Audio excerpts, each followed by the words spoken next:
know not with what weapons World War III will be fought with, but World War IV will be fought with sticks and stones. Albert Einstein. Humanity is lucky to have not lived through a cataclysm yet, but mankind has been fascinated with imagining the apocalypse. You are used to hearing apocalyptic stories described by legacy media, like radio programs, TV shows, books, and movies. However, new digital media, like video games, serve as a more interactive, immersive medium that people can directly change and affect. They show how humanity might dive headfirst into a bleak new world and how we may cope with that reality.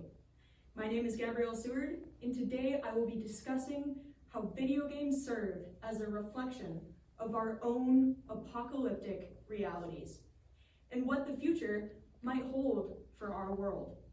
To start, we need to talk about the apocalypse within 3 different video game franchises, those being Fallout, Cyberpunk, and The Last of Us. Let me paint you a picture of the pre-apocalypse, one beginning with war. War never changes. The world's natural resources are depleting, the rich are only getting richer, while the poor are only getting poorer. And a nation with imperialistic visions wants a land filled with precious oil that is rapidly running out. Tensions are rising among great nations, greed overpowering humanity. The US's population accepts the fact that violence is normalized, and some are even giddy about that fact.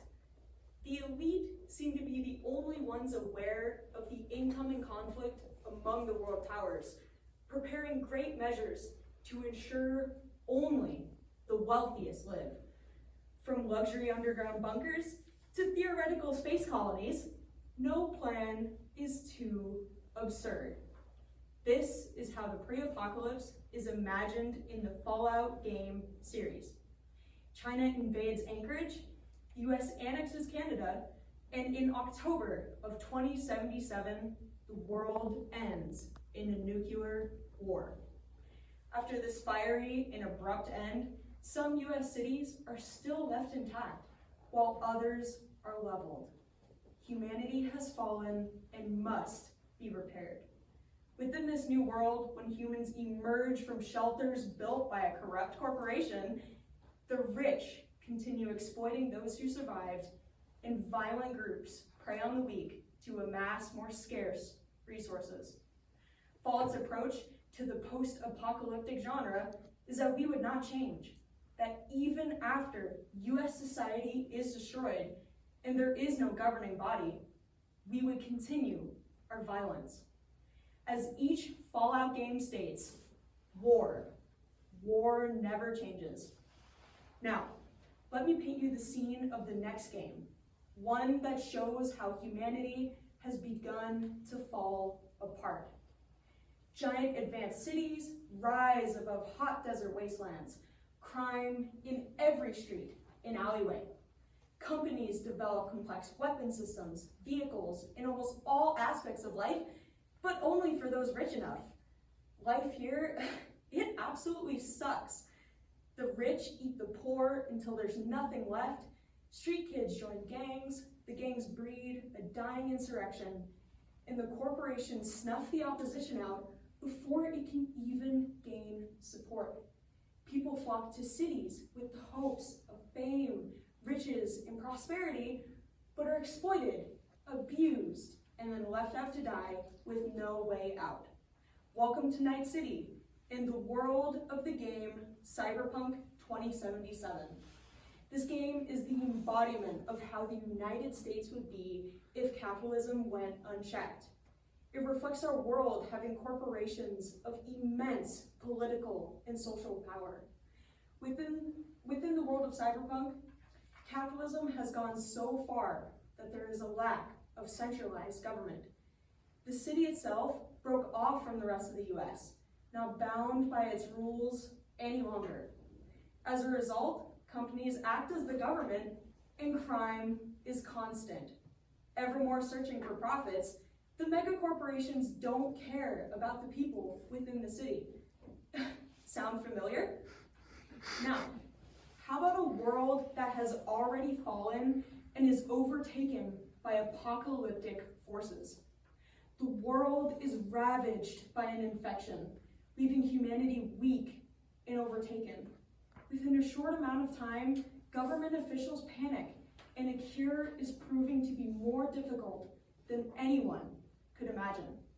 This is the story of the Last of Us games.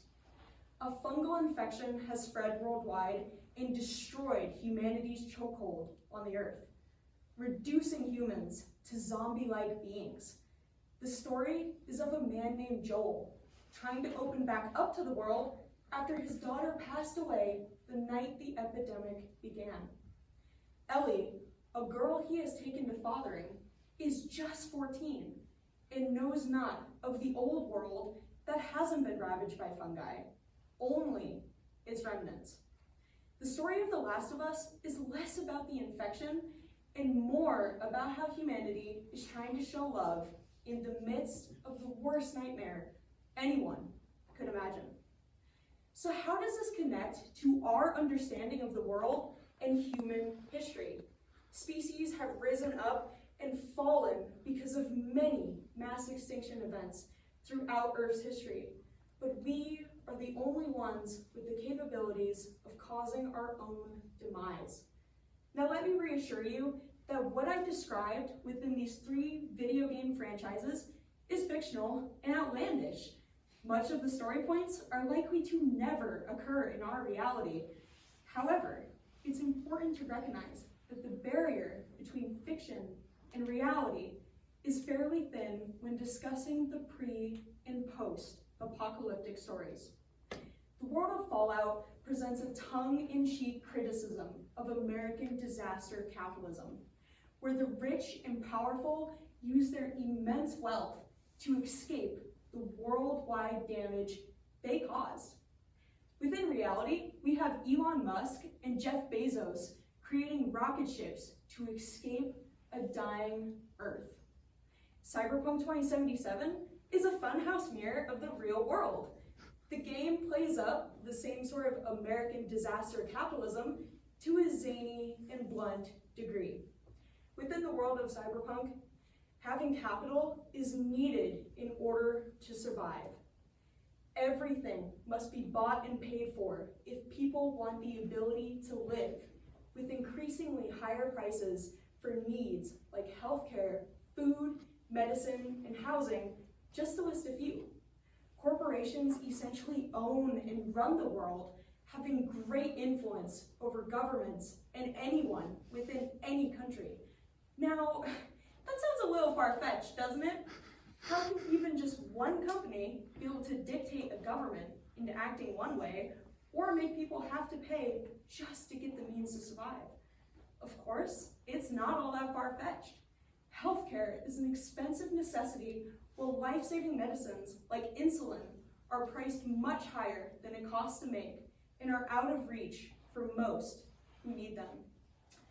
The Last of Us, no matter how improbable a fungal zombie infection may be, still has connections to our world.